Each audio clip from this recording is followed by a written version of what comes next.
বন্ধুরা কেমন আছো? আশা করি নিশ্চয়ই সবাই ভালো আছো। আমি আমার চ্যানেল গান কথায় প্রথমে বলেছিলাম যে আমরা সা কিভাবে রেওয়াজ করব, মানে সা তো সব সুরের অভিভাবক, তাই সা কিভাবে রেওয়াজ করব। আজকে আমরা দুটো বিষয় নিয়ে আলোচনা করব। সেটা হচ্ছে সা এর পরের স্টেপটা কি হবে, কিভাবে আমরা আলোচনা করব, রেওয়াজ করব, আর পিচ সম্পর্কে একটু আলোচনা করব। সা থেকে ওপরে সা অবধি, নিচের সা থেকে ওপরে সা অবধি আমি দুটো ভাগে ভাগ করেছি। সা থেকে পা অবধি একভাবে রেওয়াজ করব, আর পা থেকে সা অবধি আরেকভাবে রেওয়াজ করব। ঠিক আছে? তো সা থেকে পা অবধি কিভাবে রেওয়াজ করব একটু বলি। যেমন করে সা রেওয়াজ করার তেমনি করে আমরা করেছি।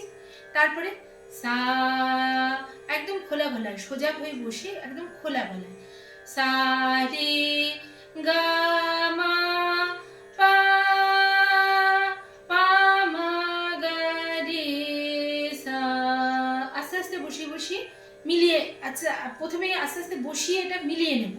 তারপরে সা রে গা মা পা পা মা গা রে সা। শুধু এটুকু করলেই হবে না, কিন্তু নিচেরটাও করতে হবে। কিরকম? সা নি ধা পা পা ধা নি সা।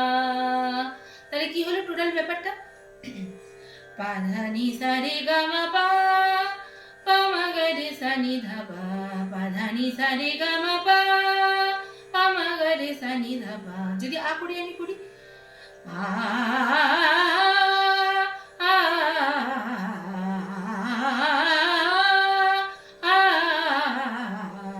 যদি আমি তবলার সাথে করি তাহলে কিরকম হবে?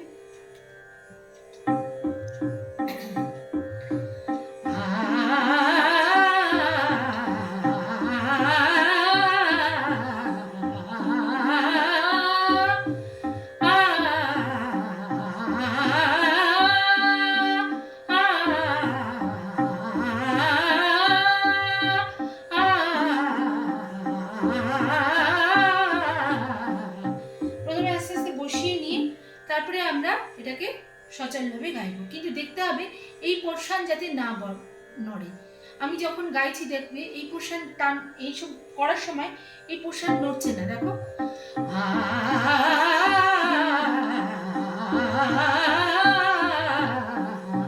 ঠিক আছে, এটা দেখি। এরপরে আসছে পিচে।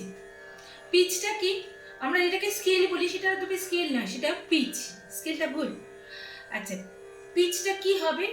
জেনারেলি লেডিসদের পিচ কি হয়? G, G sharp, B, B flat, বড় জোর সি। এটা জেনারেলি হয়। এছাড়াও সি শার্পেও অনেকেও গান, ডিতে অনেকে গান, সেটা অনেকেই অনেক স্কেলে গান, যেটা যার স্কেলে শ্যুট করে, যার গলায় যেটা শ্যুট করে সেটাই গান। কিন্তু জেনারেলি এই স্কেলে লেডিসরা গেয়ে থাকেন। আর যারা পুরুষ, যারা জেন্টস, তারা C, C sharp, D, D sharp এই স্কেলে গেয়ে থাকেন। এর উপরের স্কেলেও গেয়ে থাকেন, কিন্তু জেনারেলি এই স্কেলে গেয়ে থাকেন।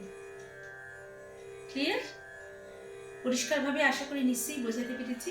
তাহলে রেওয়াজ করবে। আর যদি কোনো জায়গায় অসুবিধা হয় আমাকে জিজ্ঞাসা করবে। আমার চ্যানেল তো নিচে দেওয়াই থাকলো ডেসক্রিপশন, জিজ্ঞাসা করবে আমাকে। ওকে, থ্যাংক ইউ।